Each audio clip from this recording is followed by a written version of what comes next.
The first time I walked into the springhouse at the David Davis Farm in Earl Township, Lancaster County, Pennsylvania, it was mid-August. I expected heat. I expected still air, wet stone, and that tired smell old buildings get when summer sits too long. I expected the usual noise you now associate with cooling. A fan, a compressor, a motor trying to win a losing fight. What I found instead changed something in me. The room held 20 degrees of mercy. The light came in thin and silver. Water moved through a stone-lined channel with a sound so small you had to stop breathing to hear it. The walls sweated. The crocks stayed cool. My forearms cooled first, then my neck. Then that hot pressure behind my eyes started to leave. I stood there for 11 minutes looking for the machine. It wasn't there. I looked for the condenser coil. It wasn't there. I looked for a thermostat, a vent stack, a breaker box, a hidden duct. Nothing. That is when I understood I had been wrong about cooling itself. You have been taught that cold has to be manufactured. You have been taught that comfort arrives only after a compressor starts screaming outside your wall. You have been taught that if your house is hot, your choices are bigger equipment, more refrigerant, and higher bills. Then comes another service call. That belief feels modern. It also feels permanent. It is neither. What changed me was not the temperature alone, it was the absence. No cycling, no vibration, no burnt dust smell from a forced air register, no outdoor unit dumping your indoor heat back into the yard. Just stone, shade, flowing water, and a design logic so old it stops feeling like invention. It starts feeling like memory. I kept going back. In late August, in October, after a hard spring rain, then again when the air felt heavy enough to drink. Every time, the building answered summer the same way, slowly, silently, with no panic, and every time I found another detail that your builder was never trained to value. The shelves sat above the coldest current, not beside it. The spring channel narrowed where faster water mattered most. The shaded wall stayed wet longest. The door opened away from the prevailing heat. Even the thickness of the stone changed how long the cool lasted after noon. None of that was decorative. Every inch carried a job. I went back at 3 different hours that day. At 9:12 a.m., the flagstone already felt cooler than the porch. At 1:46 p.m., the outside air pushed past 88 degrees, yet the water channel still bit my fingertips. Near sunset, the room stayed calm, while the yard kept radiating heat upward. You notice things in a place like that. You notice how cool air pools low. You notice how shade buys time. You notice how masonry remembers the night and refuses to surrender it by noon. Then I started following the trail forward. From springhouses to milkhouses, from milkhouses to silent gas refrigerators, then to ammonia absorption chillers. Oak Ridge National Laboratory still tested them in 2007 at 56,500 British thermal units per hour on a 95-degree Fahrenheit day. Same argument, same physics, same insult to the modern business model. You can feel that insult in Amish country because the logic never fully died there. Outside Berlin in Holmes County, Ohio, I stepped into a summer kitchen where the loudest sound was a fly against a window. Behind a vented cabinet, a tiny flame drove an ammonia cycle with no compressor at all. In the next building, water, shade, and masonry handled the rest. One cooling method fed the other. Old and newer, both quiet, both stubborn. I expected a trick. I found a family of methods. I expected a novelty. I found a chain of knowledge running from Persia to Pennsylvania. I expected a clever add-on. I found a direct threat to one of the richest home service markets in America. Here is the promise. You can cut summer heat with a system your great-grandparents would recognize. You can restore part of it for $7 to $14 at a time. You can also combine it with a buried air run, shade, water, and thermal mass for under $486 total. And yes, this works even if your house was built 50 years ago. Stay with me. Because what I found in Holmes County uses the same physics the Persians used to freeze desert water 2,400 years ago. The science is brutally simple. Heat always moves toward a colder sink, and evaporation or phase change lets you steal that heat faster. In a springhouse, moving water carries heat away. In an earth tube, the soil absorbs it. In an ammonia absorption unit, heat drives ammonia out of water. Then the ammonia evaporates and pulls heat from the air you want cooled. Oak Ridge National Laboratory measured that principle in September 2007 when it evaluated a 5-ton aqua ammonia chiller. At the 95-degree ARI condition, the unit delivered about 56,500 BTU per hour, with a coefficient of performance of 0.66. The same report found roughly 83% less electrical use than a comparable 13 EER electric heat pump at that rating point. That matters. Think of your own skin. Sweat does not create cold. It lets water change phase and carry heat off your body. An ammonia cycle does the same job with a fluid that boils at very low temperatures. Then it resets with heat instead of a big electric compressor. It is a car radiator running backward. Quietly, if you count only purchased electricity, the effective electric coefficient of performance jumps to about 5.88. That is 5.88 units of cooling effect for every 1 unit of electrical input. The conventional peak hour machine gives you about 1.00. If you use shade, ground temperature, and water first, the compressor barely has anything left to do. That knowledge never disappeared. It was written out of the manual. It was waiting. The United States Department of Energy still explains that absorption cooling can use waste heat, steam, or hot water. It lists thermal COP values of 0.70 to 0.79 for single-stage designs and 1.35 to 1.42 for two-stage units. That gap represents billions of dollars in equipment, refrigerant, service, and replacement every year. And that is why you have never heard of this. That is why old builders obsessed over sequence. First they blocked the sun, then they borrowed the earth, then they used water, then they touched the remaining heat with a flame-driven cycle only if they had to. You can still read that order in surviving farmsteads. The porch shades the wall protects the room, the spring cools the milk. The burner handles what nature cannot finish. Nobody told you. Not your builder, not your contractor, not the man who sold you maintenance plans and parts. In Holmes County, Ohio, I felt the proof before I understood it. I walked from a gravel lane into a wash house near Berlin on a 91-degree afternoon. The temperature drop hit my teeth first.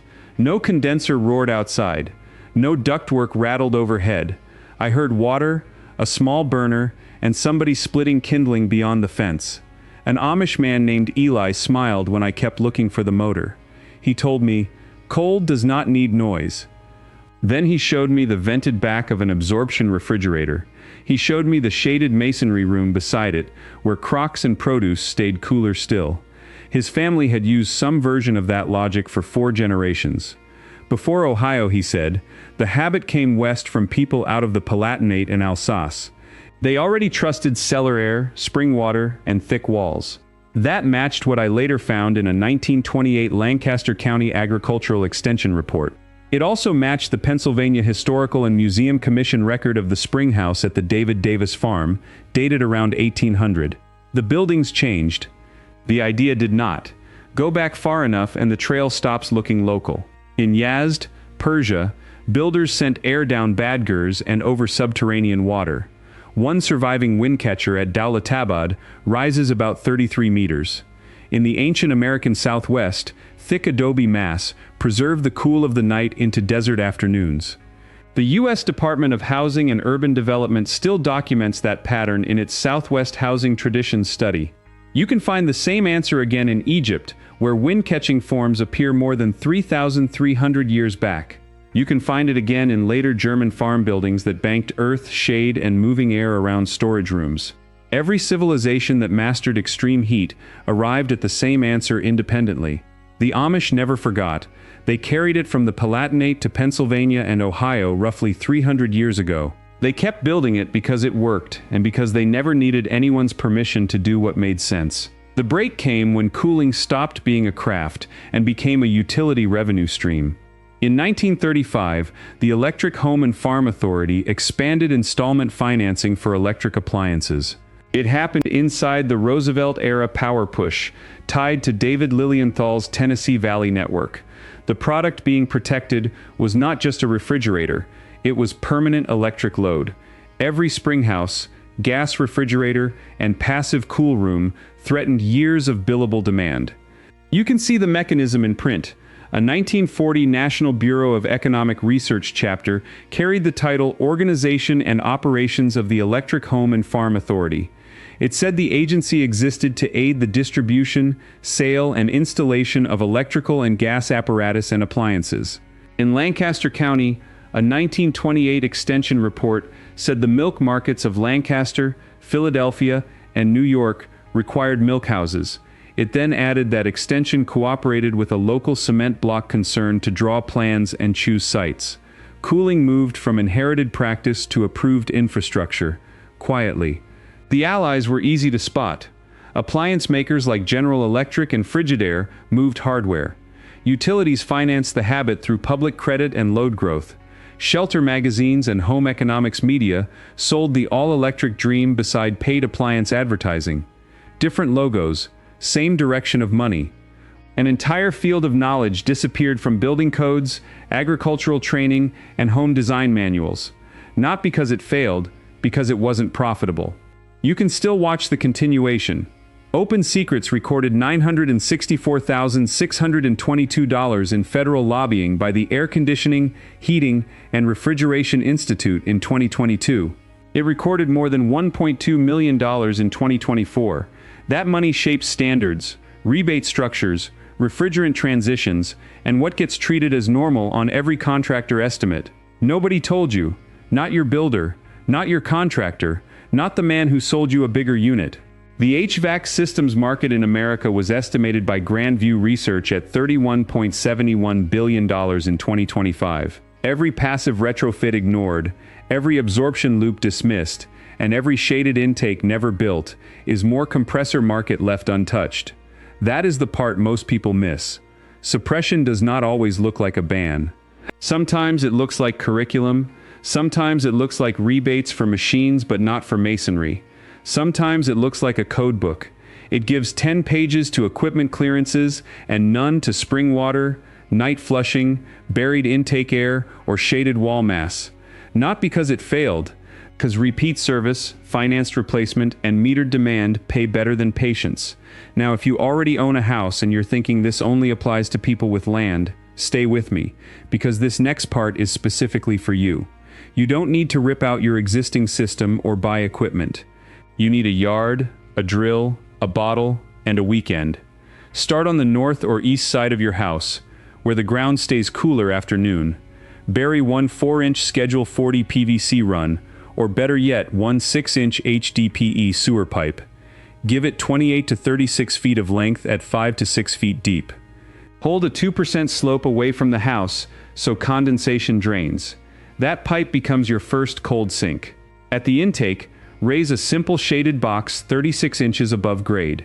Skin it with exterior plywood, line the hot face with low-E radiant foil, and cover the opening with stainless insect screen. Inside that box, hang a 20 by 20 inch cellulose evaporative pad or muslin cotton panel. Feed it from a 5-gallon bucket through 3/8 inch vinyl tubing and a tiny 8-watt fountain pump. Simple. Now for the cheap part everybody misses. Once mineral scale starts closing the pad, airflow drops and evaporation slows. A $7 to $14 bottle of clear household ammonia strips that mineral film fast. Soak the pad outside the house for 20 minutes in a diluted wash, then rinse it clean. The ammonia is not your refrigerant. It is your reset button. That matters. At the house end, bring the buried pipe into a utility room, mudroom, or window insert plenum. Use a 12-inch inline duct fan rated around 160 to 240 CFM, add a condensate tee, a clean-out cap, and one MERV 8 filter before the air enters the room. If you want a second stage, place a 2-foot by 3-foot masonry bench in the airflow path. A brick planter works too. Even a 27-gallon water crock helps. That mass holds the cool after sunset. Let the system run hardest from 7 p.m. to 10 a.m. If you live in a tighter lot, shorten the buried run to 18 feet. Widen the pipe to 8 inches if you can. If your soil stays wet, bed the pipe in 3/4 inch washed gravel and wrap the trench crown with geotextile fabric. If your crawl space stays shaded, you can pass the last 6 feet there and gain another few degrees of stability. If you rent, build the same intake box as a window insert and skip the trench. You lose depth performance, but you keep the evaporative stage and shaded airflow. On a 95-degree day, keep the pad wet and watch the evening soil sit around 58 to 62 degrees. Then you can usually feed a room with supply air in the low 70s. That happens before any compressor starts. In dry heat, you can do better. In humidity, you still cut the first brutal layer of heat. It never changes. The buried pipe is not optional. A surface hose causes condensation puddling, mold, and almost no stable temperature drop. Use solvent-welded PVC or gasketed HPE only. Skip corrugated drain tile. It traps slime. Total material cost runs about $182 to $486. The labor is one Saturday morning with a trenching rental, or 2 weekends by hand. Maintenance is simple. Rinse the pad once a season, flush the line once a year, and inspect the screen every spring. Your conventional central air system costs $6,800 to $14,600 to install. It costs $118 to $247 per month to run in hot climates. It lasts 12 to 18 years before it ends up in a landfill. This costs $182 to $486 total. It lasts 20 to 40 years. Your choice. Everything I've covered across this channel, root cellar airflow, lime wash sanitation, rain-fed gravity water, I have put in one place. Step by step, season by season, room by room, in the order the families actually use it. Link is in the description. But stay here, because what Eli showed me in Holmes County is the part nobody is talking about yet. What matters is not the gadget, it is the pattern. You stack cool sources, you protect them from noon, you move air slowly, you let mass carry the load, then you use paid energy last, not first. That is how old houses stayed livable. That is how newer houses can stop bleeding money. If you're the kind of person who believes real knowledge has been quietly pushed aside, you already know what to do. It protected someone else's profit. Hit subscribe, not for me, for what comes next, because this is not a channel. This is a quiet movement of people who have decided they're done being sold what they already own. I want to hear from you. Drop your state, your worst July electric bill, or the cooling trick your grandfather swore by, in the comments. I read every single one, and your answers decide what we cover next. Next week I'm going to show you a 1946 Penn State document. It reveals how to keep summer rooms dry and cool, with lime, shade cloth, and moving night air. And the report from 1946 proves the agricultural establishment knew about it decades before selling you sealed box dependents. You are not going to want to miss that one.